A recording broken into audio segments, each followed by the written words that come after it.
Okay, we'll call the meeting to order at 2 o'clock, the Plant and Equipment Committee regular meeting. That's item 1. Item 2 is the public/committee comments. Are there any comments from the public or the committee that's not here? Seeing nothing on the video, Chris, right? We'll go on to item 3, which is the Inyokern Road Transmission Pipeline Repair Update. So WECA is currently out there. They began removal of the pipeline on February 28th. The pipe is going in the ground as we speak. And the plan is to begin filling or have it filled, chlorinated, and pressure tested by the end of the week. And district staff will then take over for the flushing and sampling. So the hope is that maybe next week by the end of next week, we'll have it in service. Oh, And Wow. it's noteworthy, this is well ahead of schedule, so they've Yeah. done a really good job. that's impressive. It is. I am impressed. I looked at the thing when I drove by, I said, oh my word. Well, the weather conditions while they're fusing some of the pipe weren't the ideal either, because you had wind blowing, cold temperatures, and, you know, it's very, very critical that the joints are clean when you fuse them together, so with the wind blowing, And the iron has to maintain a temperature between 400 and 450 degrees Fahrenheit, and that was difficult to do during the cold and the wind. but they do have what's called a data logger that records the conditions under which the joint was made, and each joint is tested and recorded, and we got the results back, and they're all good. Okay, well, great. That is impressive. Okay. I am going to Is there add, any comment from the public on item number 3, the transmission pipeline? Stan, I did want to add something to that. Pardon? I need to add something to the report on this pipeline that, remember, we had Far West Corrosion Control out, and we haven't received their final report yet. They are working on it. And they did reiterate again via email that they didn't find any other sections of the pipeline that they tested to be an issue. So I just wanted you to know that they are working on that final report. Okay. Okay. Should be the most thorough report ever. It may be, they did send us various questions and we answered those, so. So we have no concern about any other pipes having a similar status? Far West has no concerns about any other pipe. In the area they tested. I can only say only the area that they've tested. They haven't tested all of our large transmission pipelines yet. Okay, but are we now in the process of doing that? No, we don't have that in the budget this year. We're gonna try to do that next fiscal year. Okay, do you have a feel for what the cost of that would be? I don't think we've gotten a cost from them yet. We still have to do that. I've gotten a lot of questions from public that, quite frankly, I'd never gotten a question from before. You know, they drive along that road and they see that corroded pipe sitting there, and they wonder, whoa, what's going on here? And so I think there's a lot of members of the public that would be interested in knowing how much of the pipe have we tested or reviewed, or whatever the right word is? That particular pipeline from Pinto all the way to the Bowman tanks has been tested. Okay, and that represents what percentage of our total large pipes? I don't know, Stan. Off the top of my head, the percentage, I don't know, but it's most of that particular transmission pipeline. We do need to do from Pinto back towards Victor. And the other main lines that we were wanting to test are Newer. newer in age than this line. It maybe you're in the neighborhood of 30% of the pipeline, the large pipeline transmission, because we have Springer, we have Bowman, we have, so Yeah. 30 to 40. Okay, well, if you could maybe at the meeting on Monday, give us an update on, how much we've tested, and is there a plan to test the remainder of it, whether it be this year or Yeah, there is. next year? We do plan to test the rest of it, yes. Okay, great, appreciate it. Any comments from the audience? Or the TV audience? None, don't see any, so we'll go on to item number 4, the Well 31 rehabilitation project update.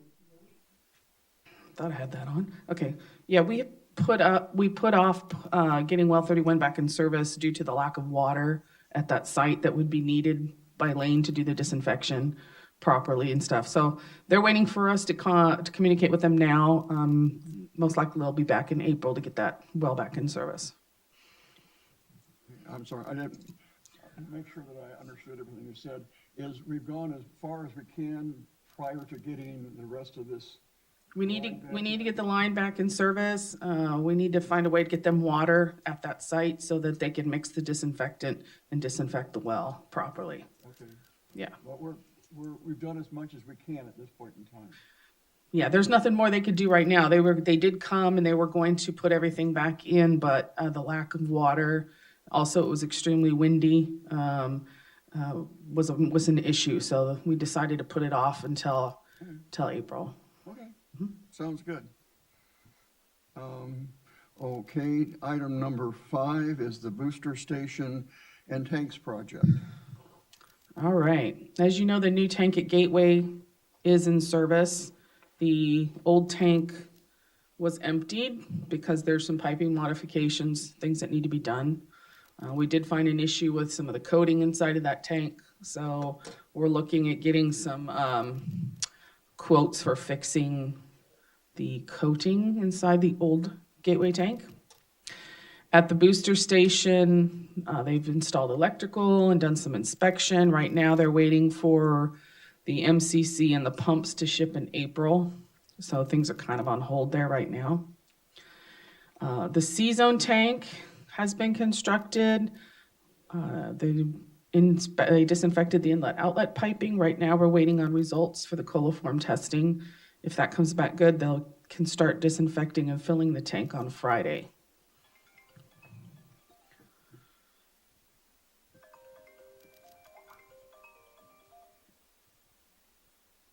Sorry about that. At the college site, right now, the subcontractor is scheduled to begin constructing that tank the week of March 20th. So that's where we're at with all those projects. Okay. We still do not have an audience, is that correct, Chris? That's correct, okay. And I have no questions or comments. So it sounds like we're more or less on schedule here? We are for the tanks. The booster station project is being held up by the motor control center and the pumps. There was we've known this for a long time that they were a long way out. So right now we have a ship date in April, beginning of April. So, and the completion date should be in July.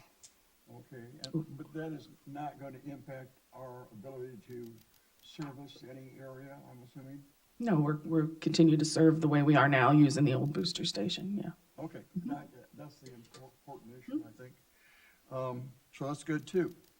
I guess we go on to item 6, which is the arsenic treatment facilities update. So arsenic plant 2 is still offline, though it is in a state of readiness, I guess is the best way to put it, that we can get it disinfected and tested and brought back into service should we need it. In the packet here, you're gonna see a quote from Pure Flow for the replacement of the under drain at plant 1 for $111,000. So that will be going to the board on Monday for approval. Okay. And again, we see no problem with our summer supply of water using those wells with the arsenic treatment?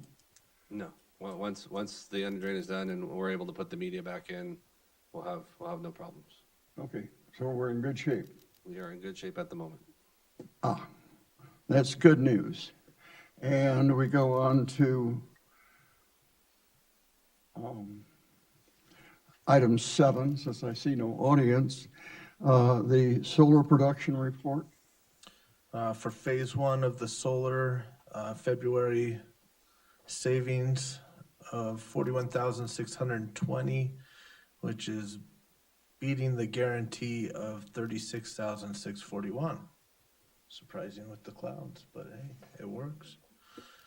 Phase 2, which is the well 35 site, we had actual savings of $1,618.50 versus the guarantee of $1,505.60. So beating the guarantee on that site as well. That's interesting with all the weather we've had lately that we're beating it. Yeah, I was surprised. Yeah. I'll take that's it. A good surprise. Real good. Any questions? Don, you've been awfully quiet. No questions. No questions. Oh, okay, just checking. I deal with them every day. Uh-huh, well, yeah, I know, but I just want to give everybody a fair opportunity, transparency and everything. Okay, we'll go on to item 8, which is future agenda items. Anybody have a future agenda item? 2 questions. Are we going to cover the state revolving fund effort in this committee or in the finance committee? Well, I think that would be the finance committee. Well, well, it's kind of what I was thinking too, but I wanted to make sure. Because it doesn't matter to me one way or the other. It's obviously for capital improvements, but more related to finance is what I'm thinking. I don't believe it's on the finance agenda, but we could give you under comments, I guess, an update. Yeah, okay, in 20 minutes at the finance. Right, yeah. Again, it's not on the agenda as a reportable item, but we can give you an update under public and committee comments. Yeah. Right, and I know you sent out an email, at least dealing with Aqua, Right, as I recall. right. And the other item, and I will talk with Chuck, although you might also want to make contact with him to see whether or not there's a time that is more amenable to his work schedule. Because quite frankly, he has more insight into this committee than I do. Not that I'm not interested, it's just that he knows more about it. And so his insight is very important, I think. So that would be my 2 thoughts. And with that, seeing nobody jumping up to the podium to give us another future agenda, we'll call this meeting adjourned at about 2:14.